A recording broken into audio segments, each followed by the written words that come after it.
Let's be honest. Everything you learned since childhood and everything you are planning to learn over the next 3 years, AI already knows it. And it's learning faster than you can blink. So here is the uncomfortable question. If AI knows everything, what's left for you to learn that actually matters? In this episode, I'll show you what to learn and how to learn with AI so you can grow faster and make more money. I call this the 4-layer learning ladder system. As you climb each layer of the learning ladder, you gain more authority to command AI rather than trusting it blindly. So let's start with layer 1, the cognitive authority. MIT Media Lab tracked people's brains while they used ChatGPT. What they discovered is interesting. When you let AI do your thinking, both memory and critical thinking weakens. Your neural connections, the ones that help you reason, they start to atrophy. But here is even a bigger problem. When your brain is not engaged, you can't tell when AI is hallucinating. If AI's answer sounds smart, even if it's completely wrong, you happily accept it. Why? Because you never built the intuition to stop and challenge AI. But some of you might be thinking, AI is just the new digital calculator, right? I'll just use it whenever I need it. Why even bother learning the basics? And that's exactly where you would be wrong. Learning foundational knowledge is actually more important now, not less. But let me be clear about what I mean by foundational knowledge. I am not talking about memorizing facts.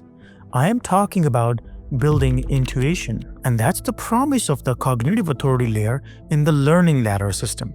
But how do you actually learn to build intuition without memorization as your crutch? You follow 3 strategies. The first one is the broken toaster strategy. Let me explain with some examples. Sarah Blakely is getting ready for a party in white pants. She needs something smooth underneath, but her regular pantyhose looks ridiculous in open-toed shoes, so she cuts the feet off with scissors. That quick fix for an annoying problem becomes Spanx, a billion-dollar company. Learning works better when it's tied to a real problem, like Sarah faced. It was annoying enough for her to learn ways to find a solution. When something breaks, your brain naturally craves for a solution and the knowledge. And that is the point of broken toaster strategy. Instead of trying to learn concepts in vacuum, learn them in the context of a problem that matters to you. But the fact that you have identified a problem worth solving doesn't guarantee that you will automatically build intuition. And that brings us to the next strategy, the teddy bear strategy. Let's say you use AI to analyze your sales data. It gives you 3 insights on why Q3 sales dropped. You feel proud that you know how to use AI, but then your boss walks up and asks, "Walk me through how you got to that conclusion," and you freeze. You scroll through the AI summary, but eventually give up and tell your boss, "Let me forward you the report. It will answer your question." And that's the problem right there. You are just a messenger acting on behalf of AI. You will not build intuition about a subject until you can explain it simply to an 8-year-old or to a fictitious teddy bear. Richard Feynman was one of the most extraordinary Richard scientists. Feynman, a Nobel Prize-winning physicist, believed that if you can't explain an idea in simple terms, you don't truly understand it. In fact, he often used teaching as a test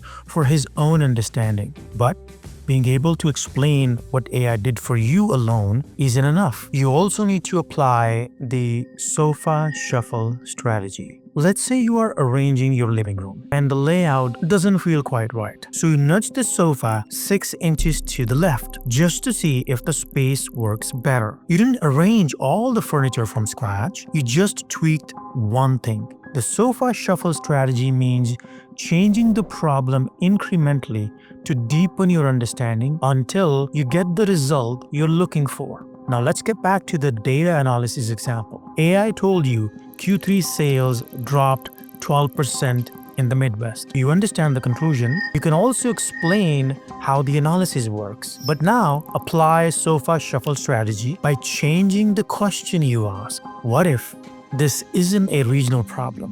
What if it's a timing problem? What if the drop isn't about where we are selling, but who we are selling to? Each time you shuffle the question, you're building intuition. And that's how you learn to build your cognitive authority, by applying broken toaster, teddy bear, and sofa shuffle strategies. But I will not sugarcoat it for you. There is a silent shift happening in many of the companies. AI agents are taking over entire workflows. So when AI executes, what's left for you to learn beyond intuition? You learn to judge. This is layer 2 of the learning ladder, the judgment authority. But you might wonder, who am I to judge AI when it knows far more than I ever will? And when I built my own intuition with AI's help? And that's a fair question, but judgment is not about knowing more, it's about knowing what matters. Here is how you learn to judge AI's output by using a framework of 3 S's: state, score, and stress. Clearly state what problem AI is trying to solve. Let's rewind back in time. It's 1976, and you are in Boston, waiting for John Hancock Tower to open. 6 stories of reflective glass windows. It is stunning. But then windows glasses start falling out. Not a few, but hundreds of them, crashing onto the street below. It gets so bad that it earns a new nickname, the Plywood Palace. So what went wrong? So much effort went into making the windows shine, but no one asked the question that really mattered. What is the glass actually supposed to do to withstand thermal stress and wind pressure? Let me bring this home with an example from your workplace. Your company just deployed an AI customer service agent. At first, it looks like a massive win. 500 tickets per day, response time down 80%. Your team is celebrating. But 3 months later, something is off. Customers are furious. Tickets are getting closed, but problems aren't getting solved.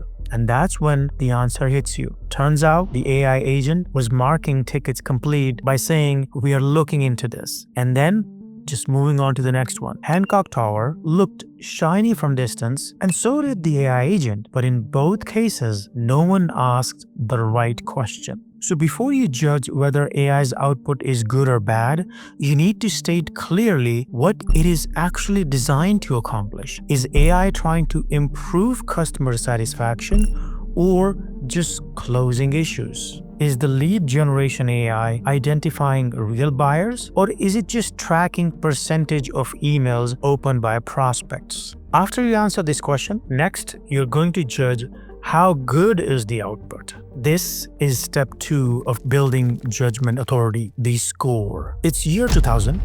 271 people are dead.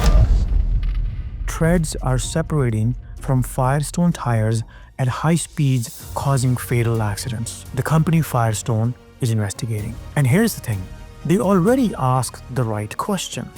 They knew what the tires were supposed to do: perform safely at highway speeds under load and high temperatures. So what went wrong here? Firestone did their root cause analysis and came up with a number of reasons, like vehicle overweight, inadequate tire pressure, poor vehicle design. Basically deflecting the blame towards Ford, the company whose trucks had defective tires mounted. In response, Ford compared Firestone tires to competitors like Goodyear and Michelin under identical conditions on the same vehicles. What they found was shocking.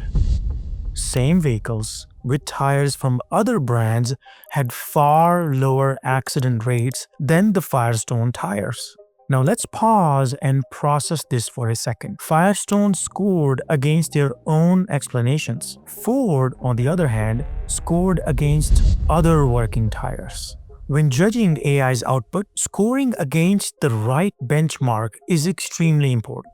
Let me explain with an example from your company. Your resume screening AI agent surfaces 50 candidates with perfect credentials, all from top schools, Fortune 500 companies. Every keyword matches. You look at the output and think AI did great, but that's a mistake. You didn't score AI's results against what good actually looks like. Now go ahead and pull the data on last year's successful hires. The ones who became top performers.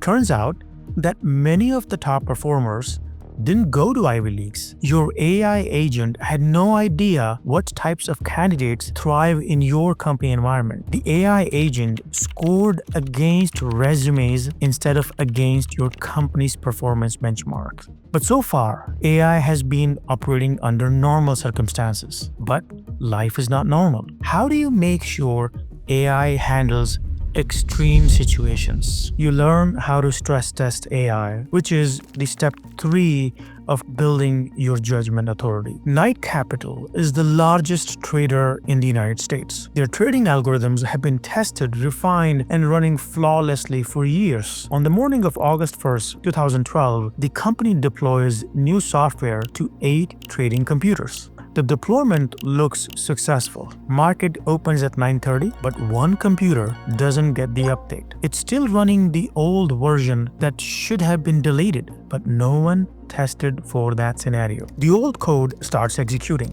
Buys high, sells low, over and over.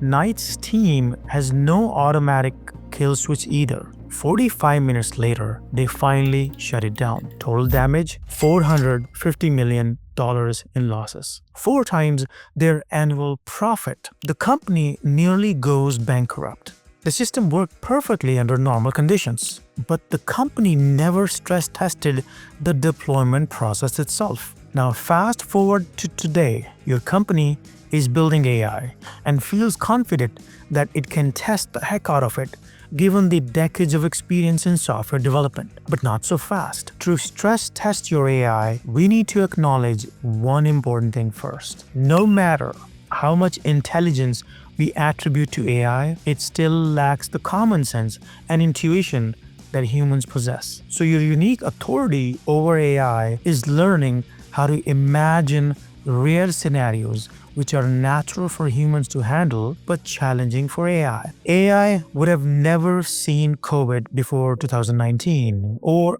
Hurricane Katrina before 2005. So it wouldn't know how to handle such extreme situations. Now keep in mind that you can only stress test AI so much. At some point, you need to move up the ladder from judging AI to making decisions. And that means learning how to build decision authority using a 2-step framework: select and sign off. Let's say your company is building AI that moderates social media content. It removes hate speech and misinformation. Works great for 18 months. Then election season hits. AI starts flagging posts from both sides. Conservatives want censorship. Liberals say you're letting misinformation spread. AI can't tell legitimate debate from conspiracy theory. And you have already stress tested and pushed AI to its limits. Now you have to make a trade-off and select which imperfect option you want AI to live with. If you tune AI too aggressive, it will remove harmful content but also silence legitimate political speech. If you tune it too lenient, conspiracy theories will spread. Advertisers pull out. Google and Apple threaten to remove your app from the App Store. If you add human review to screen comments, it will cost $50 million per year. There is no right answer when working with AI. Name your trade-offs, just accept the reversible failure and move on. Now, whatever option you taught AI to select, at some point, AI will stumble in making a decision, so a human will need to step in to either sign off or override AI's decision. It's 2 a.m. Content moderator team receives an alert. It has flagged a post about election fraud and AI needs your approval before it removes it. It cites statistics and facts, has links to news articles. So you ask yourself, does the post look inflammatory? Potentially yes. Does it have misinformation? Not clear. As the leader, you have 2 choices. Accept and sign off on AI's recommendation to remove the post, or override with your own decision and let the post stay. You have 5 minutes to make a call. The post is already approaching 100,000 shares. Each choice will have consequences. This is the point where, as a human, you apply everything you've learned so far. You exercise your cognitive, judgment, and decision skills. Look, there is no right or wrong answer here, and only you can make that call. So far, we have been working in a closed box, either selecting from AI's decisions or nudging AI to make the right choice. What if the right choice doesn't exist yet and it needs to be created? Can we leave that to AI? I believe that as humans, this is our responsibility, and I call this the Genesis authority over AI. But how do we exercise this authority? It's 1905. Einstein is stuck on a problem. Light always travels at the same speed, no matter how fast you move. But that doesn't make sense in Newtonian physics, where speeds are supposed to add up. So Einstein asks AI, how do I resolve this contradiction? AI looks at every physics paper ever written, gives something on the lines of, your measurements are probably wrong. Newton's laws have worked for 2 centuries. The problem isn't physics. Get better instruments, check your math. AI tells him to refine what already exists. But instead of refining, here is what Einstein actually did. What if I could ride alongside the beam of light? What would I see? Einstein imagined that thought experiment changed everything. In May 1905, Einstein published special relativity, and later the equation E is equal to mc squared followed. AI didn't create the theory of relativity, a human did. Now fast forward to 2007. Steve Jobs has a problem. BlackBerry dominates the market. If Jobs would have asked AI, how do I build the best smartphone? AI would have told him to make a better BlackBerry with a better physical keyboard. Instead, Jobs asked himself, what if I eliminate keyboard altogether and turn entire screen into touchscreen keyboard? And rest is all history. Breakthrough innovation doesn't refine, it creates something that has never existed before. Only the people who have built cognitive, judgment, decision, and Genesis authority over AI will be the one climbing the ladder of success.